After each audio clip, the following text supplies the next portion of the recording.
Amados hermanos, bienvenidos a nuestra clase de la Epístola a los Romanos. En esta semana estaremos estudiando el capítulo número 13. En esta semana, desde la semana anterior, estuvimos comenzando con esta nueva sección práctica y la última sección de la carta de Pablo a los Romanos, la cual abarca de los capítulos del 12 al 16 y que vienen a ser la aplicación del Evangelio que ya ha sido expuesto desde el capítulo 1 al capítulo 11. Estas exhortaciones van a tener una división menor que va a tener que ver con el capítulo 12 y 13 como instrucciones o exhortaciones particulares a la iglesia en su comportamiento hacia los de adentro y hacia los de afuera, como quienes son llamados a vivir como sacrificios vivos y quienes tienen la necesidad de renovar su mente para comprobar la voluntad de Dios. Y Pablo va a exponer en los capítulos 12 y 13, después de exponer esas necesidades, cómo se comportan los cristianos, cómo se viven aquellos creyentes que tienen una mente renovada, primero hacia los de adentro, hablando acerca de los dones y del cuerpo de Cristo, en la fraternidad y otras muchas exhortaciones de los unos hacia los otros, y en segundo lugar hablando de la relación de los creyentes para con los de afuera. Y este capítulo 13 va a atender particularmente dos o tres elementos, o principalmente dos respecto a los de afuera. El primero de ellos tiene que ver con la relación de los creyentes con sus autoridades y en segundo lugar la necesidad del amor hacia los de afuera, para finalizar con una exhortación final, con un ánimo a vivir y revestirse del Señor Jesucristo.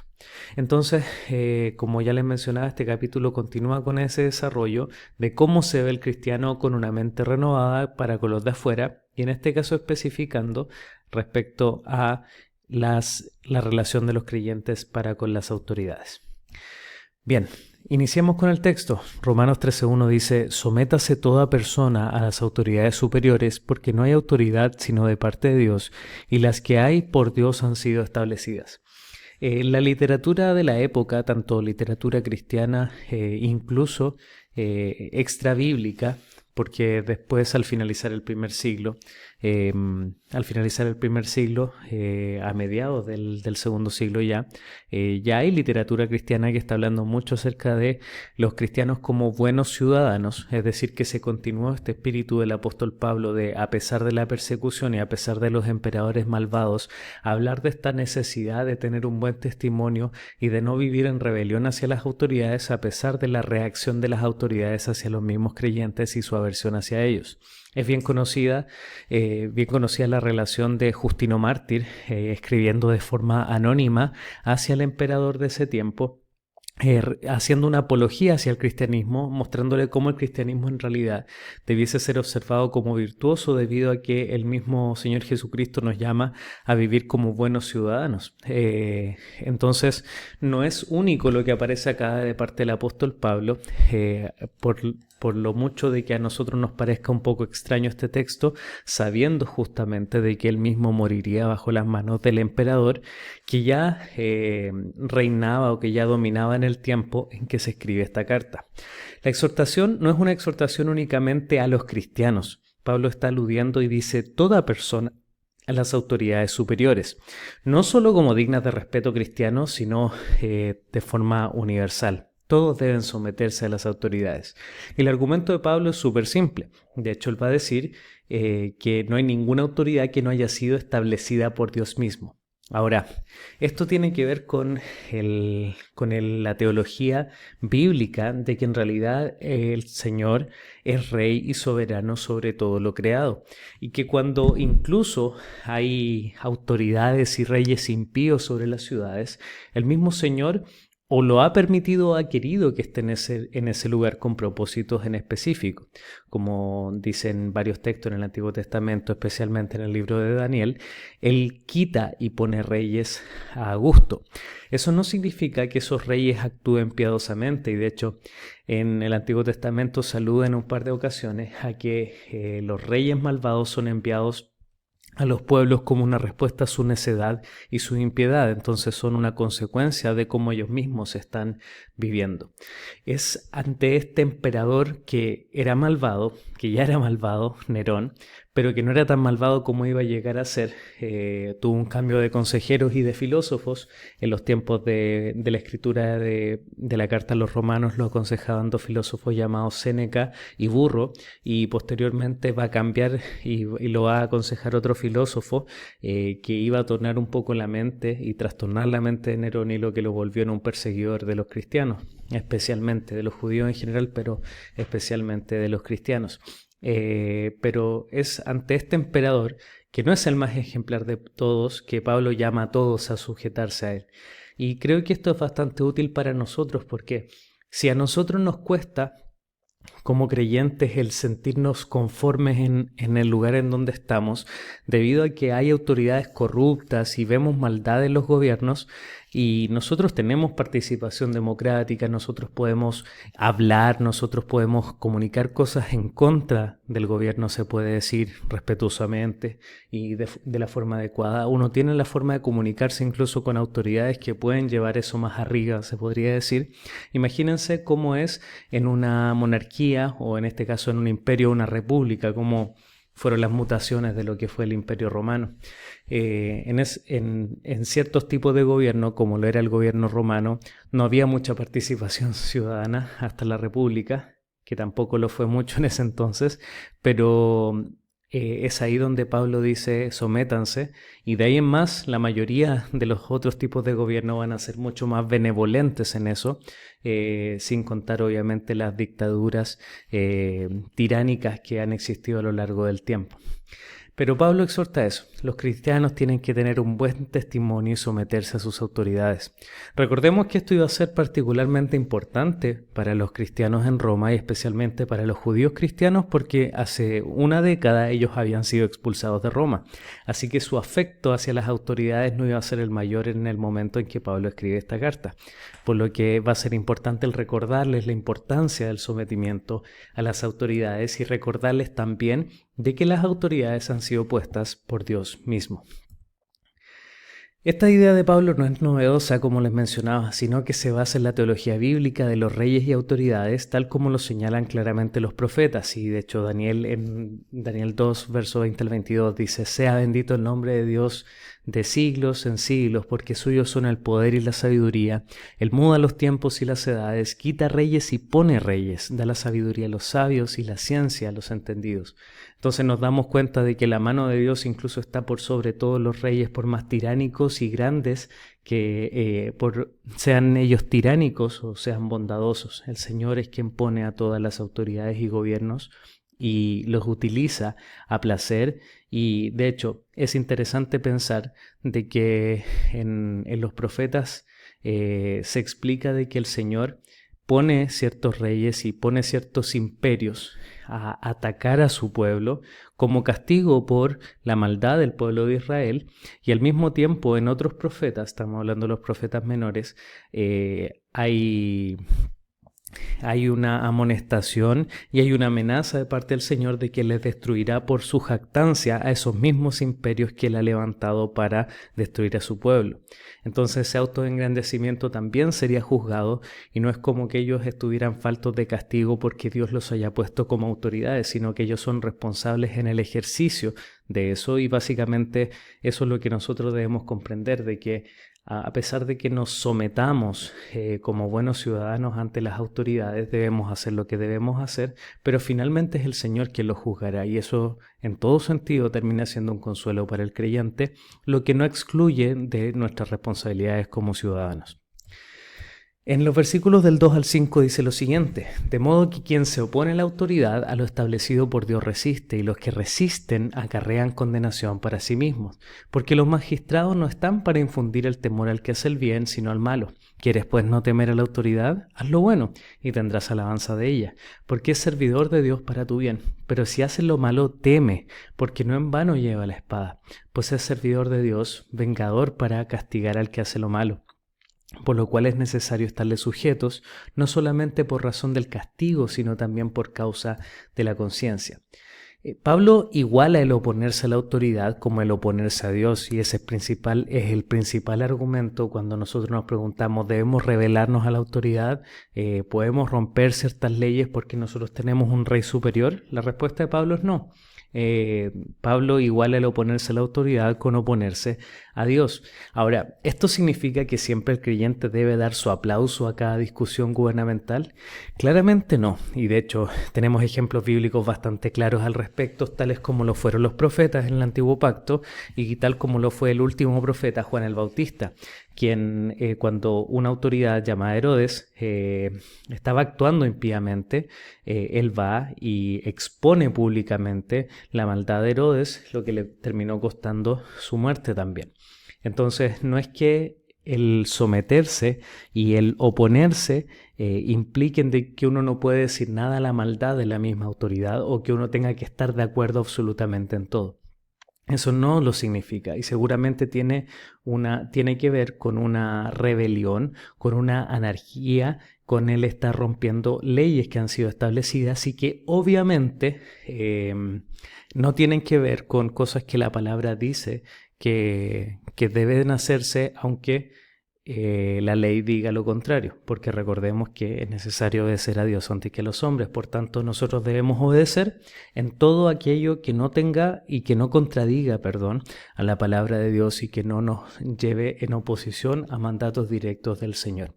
Entonces, el oponerse no tiene que ver con el estar de acuerdo con todo, sino que significa con no rebelarse abiertamente.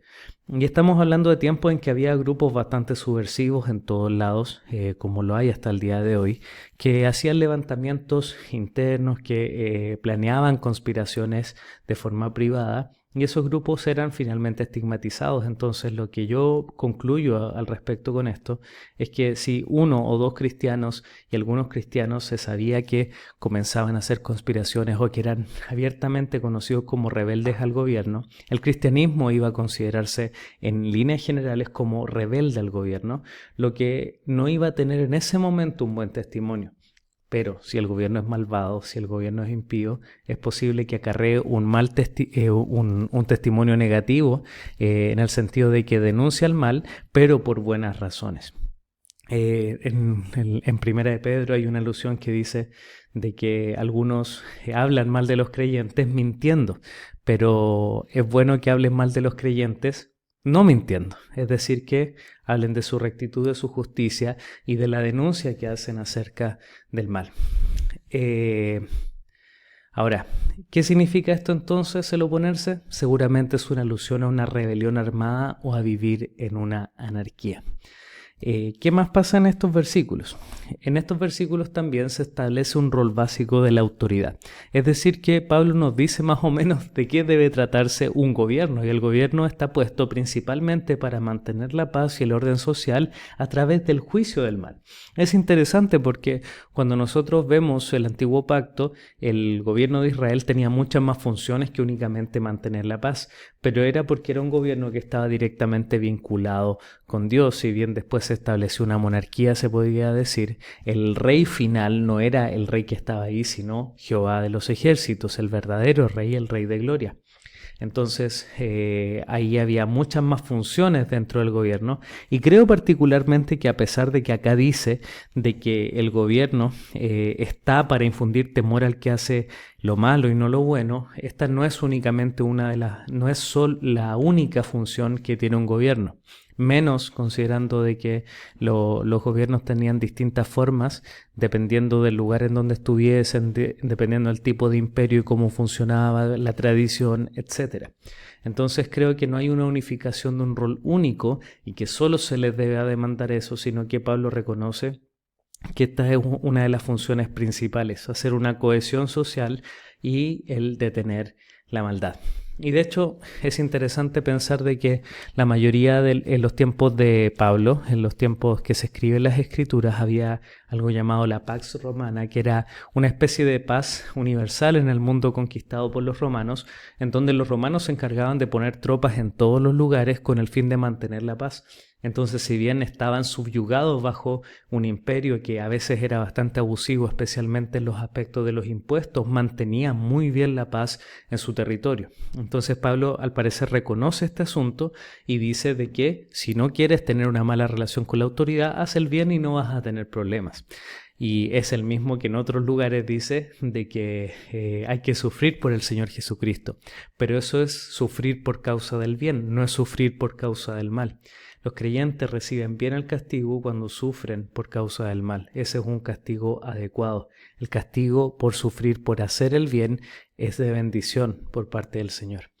Entonces, para Pablo es bastante simple. ¿No quieres tener problemas con la autoridad? Bueno, sométete, no rompas la ley ni hagas el mal. Y como les mencionaba anteriormente, la única excepción en la que se nos manda a romper abiertamente la ley, a romper aquello que es injusto, es en aquello que cuando se nos manda a hacer algo que es distinto a la ley del Señor, que es distinto a lo que la palabra del Señor nos dice que debemos hacer o cómo debemos vivir. Entonces, si la ley contradice la palabra de Dios en algún asunto, nosotros no solo estamos autorizados, sino mandatados a romper la ley. Es nuestra responsabilidad. Para Pedro, Juan y todos los discípulos en ese tiempo, la frase fue bastante obvia. Es necesario obedecer a Dios antes que a los hombres cuando se les había prohibido y amenazado a no predicar el Evangelio. Ahora en los siguientes versículos, en los versículos 6 y 7, se establece un principio que tiene que ver con los impuestos, y este es un tema bastante interesante, pensando en que nuestro país está pronto a las elecciones y tiempo atrás empezó a tomar forma o fuerza debido a la influencia política argentina o a lo que conocemos de Argentina como un movimiento libertario, que aboga por básicamente ir eliminando el máximo de impuestos posibles, lo cual en lo personal considero lo mejor que se puede establecer. Y de hecho he escuchado algunos cristianos hablando de que los impuestos son un robo, lo cual uno puede estar de acuerdo o no, debido a que nosotros no decidimos pagar impuestos, sino que se nos impone. Por eso se llama un impuesto y por eso algunos los consideran un robo. Sin embargo, acá Pablo trata de una forma bastante amable a los impuestos como una necesidad. Y Pablo dice: pues por esto pagáis también los tributos, porque son servidores de Dios que atienden continuamente esto mismo.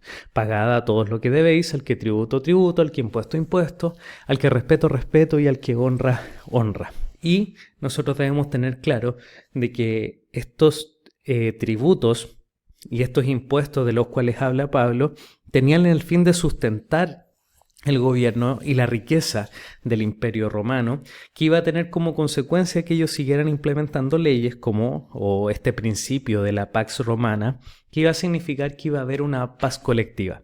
Ahora, eso era una convención del Imperio Romano, de que debía funcionar y encaminar los impuestos en distintas áreas, y esa era una de ellas. Pero para Pablo tiene sentido. Si nosotros somos ciudadanos de acá y si estamos bajo ese imperio, paguemos los impuestos. Y es bastante parecido a lo que dice Pablo, a lo que dice el Señor Jesucristo en Mateo 22 y también en el libro de Marcos, respecto a que es necesario dar al César lo que es del César y a Dios lo que es de Dios. Y eso es una alusión a que el dinero es del César, pero la gloria es de Dios, que era la inscripción de la moneda que se estaba aludiendo en ese momento, el denario romano. Entonces, tanto para Pablo como para el Señor Jesucristo, por ende tiene que ser un modelo también para nosotros, con obviedad, no debemos rebelarnos ante la paga de impuestos, a pesar de que nosotros sabemos que no todos los impuestos van a una buena causa. Y de hecho, nosotros tenemos, a diferencia de en el Imperio Romano, tenemos la posibilidad de participar y de elegir a nuestros gobernantes que van a inclinar de cierta manera y de hecho de proponer entre los creyentes o influir a ciertas personas para que cambien ciertas leyes y cierto uso de los impuestos. Entonces nosotros tenemos una participación que Pablo en su tiempo no tenía y que ciertamente el Señor Jesucristo tampoco tenía. Sin embargo, ambos nos dicen: es necesario a los que hay que pagarle tributos, y a los que se les debe impuesto hay que pagarle impuestos, porque son servidores de Dios debido a que Él los puso en este gobierno, o Él los pone como gobernantes para nosotros. Entonces, les debemos eso a las autoridades, y es interesante también pensar lo que dice al final, que nosotros al que merece honra, le debemos honra. Es decir, que nosotros abiertamente no debemos estar insultando o tratando de forma peyorativa a las autoridades, sino que debemos hacerlo, y nuestros análisis, nuestras críticas deben ser siempre de forma respetuosa. Por alguna razón, últimamente o hace ya varios años, se ha normalizado un tratamiento bastante peyorativo y de hecho tiene que ver con la decadencia moral de la sociedad hacia cualquiera que no piense de la misma manera que nosotros. Sin embargo, acá Pablo nos exhorta a que las autoridades son dignas de honor, es decir, que debemos tratarlas con respeto y con honra, respetuosamente, incluso cuando no estemos de acuerdo. De nuevo, lo que no significa que nosotros tengamos que aplaudir todo lo que dicen, todo lo que hacen, y al contrario, nosotros debiésemos ser críticos al respecto cuando no hacen aquello que deben hacer según el Señor y cuando viven una inmoralidad abierta y la promueven hacia la sociedad, porque ese no es su rol. Ahora, en los últimos versículos del 8 al 10, hay un último alcance para la relación de los creyentes hacia los de afuera. Y Pablo va a decir en el verso 8, no deban a nadie nada, sino el amarse los unos a los otros, porque el que ama al prójimo ha cumplido la ley. Porque no adulterarás, no matarás, no hurtarás, no dirás falso testimonio, no codiciarás. Y cualquier otro mandamiento en esta sentencia se resume, amarás a tu prójimo como a ti mismo. El amor no hace mal al prójimo, así que el cumplimiento de la ley es el amor. Aquí va a hablar acerca de que un distintivo de los creyentes hacia los de afuera es justamente el amor, el amar al prójimo, que recordemos que en el contexto de quién es mi prójimo y de amar al prójimo, el cual le preguntan al Señor Jesucristo, y el Señor Jesucristo les da esta parábola del buen samaritano, el principio final es que incluso el enemigo es mi prójimo, porque el prójimo que hizo esta obra de amor era un samaritano que era un odiado. Entonces el samaritano, quien era un enemigo, terminaba amando a su prójimo, al que estaba al lado, al próximo, como se suele decir. Entonces el amor se transforma como un principio rector para la vida del creyente y como el resumen de la ley. Recordemos que esto también va para los judíos, que había judíos cristianos que aún podían estar pensando en que era necesario guardar cada una de las letras de la ley, pero acá se menciona de que en realidad el amor cumple la ley, porque si bien nosotros tenemos que pensar que yo no debo adulterar, yo no debo matar, no debo hurtar, no dar falso testimonio, cuando yo amo a la persona no voy a hacer ninguna de estas cosas, es decir que el amor termina reflejando el cumplimiento de los mandamientos de Dios y no necesariamente la búsqueda de cada uno de esos detalles o de esas leyes. Ahora, estas leyes individuales o estos mandamientos individuales me orientan a saber cómo amar. Y así conocemos la ética, la moral del Señor. Entonces, es algo que va unido. Pero para Pablo, nuestra única deuda hacia los no creyentes, hacia los de afuera, debe ser el amor. Y indirectamente Pablo atiende a que no se le debe deber nada a nadie. Recordemos que está hablando acerca del testimonio y del vivir de la iglesia hacia los de afuera. Entonces, Pablo puede tener en mente de que a veces los creyentes les debemos algo comercialmente a alguien, que estamos en deuda con una persona y que, en palabras coloquiales, no estamos haciendo los locos con esa deuda. Para Pablo, lo único que podemos deberle a las personas es amor. Y esa es llamémosle un principio rector de nuestra vida, que nosotros debemos buscar amar a todas las personas, y eso tiene muchas formas prácticas de poder vivirse. Una deuda, como le puse acá al final, puede causar mal testimonio para la Iglesia de Cristo. En cambio, el sabernos como deudores de amor, lo único que va a causar es buen testimonio hacia los de afuera. Y para finalizar, Pablo terminará esta serie de exhortaciones generales orientadas a las relaciones de un creyente con la mente renovada hacia los de adentro y hacia los de afuera. ¿Y con qué exhortación lo va a hacer? Va a hacer una exhortación final y como un llamado a los creyentes a despertar y vivir en la luz, dada la realidad escatológica de la consumación de nuestra salvación, considerándolo un aliciente para vestirse al Señor Jesucristo y no vivir en la carne. Permítanme leer los versículos, dice el versículo 11 en adelante. Y esto conociendo el tiempo, que es ya hora de levantarnos del sueño, porque ahora está más cerca de nosotros nuestra salvación que cuando creímos. La noche está avanzada y se acerca el día. Desechemos pues las obras de las tinieblas y vistámonos las armas de la luz. Andemos como de día, honestamente, no en glotonerías y borracheras, no en lujurias y lascivias, no en contiendas y envidias, sino vestidos del Señor Jesucristo, y no proveáis para los deseos de la carne. Si se dan cuenta, esto es una exhortación final, es un llamado. Es un llamado a la práctica y a una nueva forma de vivir. Y la alusión de Pablo inicial es hablar acerca de que nosotros ya conocemos el tiempo. Y para Pablo esto significa el llamarnos a que nosotros veamos de que el final está cerca, que la venida del Señor está cerca, y observar lo corto de nuestra vida y pensar en cómo puedo estar perdiendo el tiempo viviendo de esta manera. Ya no considerando de que nuestra salvación está más cerca, lo cual es una alusión a la consumación de nuestra salvación en la resurrección. Recordemos que el término salvación se utiliza de múltiples formas en la Escritura. Y a veces se habla de la salvación como el acto de la justificación, a veces se habla como el acto de la santificación, también se le llama salvación, y a veces se le llama al acto de la salvación la glorificación junto con la resurrección. Entonces tiene esta triple dimensión. En un sentido ya fuimos salvos, en otro sentido estamos siendo salvados y en otro sentido seremos salvados. La forma en que ya fuimos salvos es que ya fuimos perdonados y justificados. La forma en que somos salvos es que estamos siendo salvados del dominio y el poder del pecado. Y la forma en que seremos salvados es que el pecado se eliminará de nosotros y viviremos eternamente en gloria. Entonces se utiliza en esa triple dimensión por los autores bíblicos como Pedro o Pablo. En ese sentido, la alusión es: pronto viene nuestra resurrección porque el Señor pronto viene. Entonces, dado esa luz que está tan cercana, está tan cerca nuestra salvación, ¿no debiésemos vivir más justa y piadosamente, como dice el apóstol Pedro? Tenemos que vivir en la luz del Señor.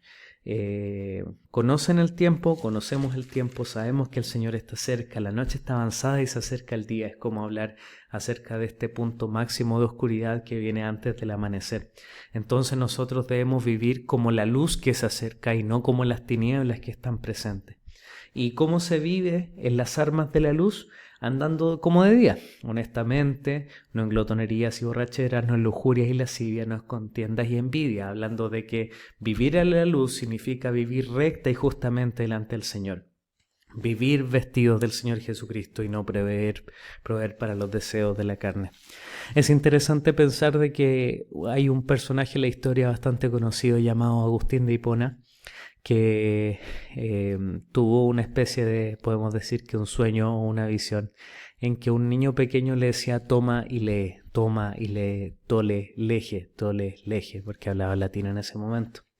Y él toma y lee la Biblia y abre justamente en este texto: andemos de día, honestamente, no en glotonerías, borracheras, no en lujurias y lascivias, no en contiendas y envidia, sino vístanse del Señor Jesucristo y no provean para los deseos de la carne.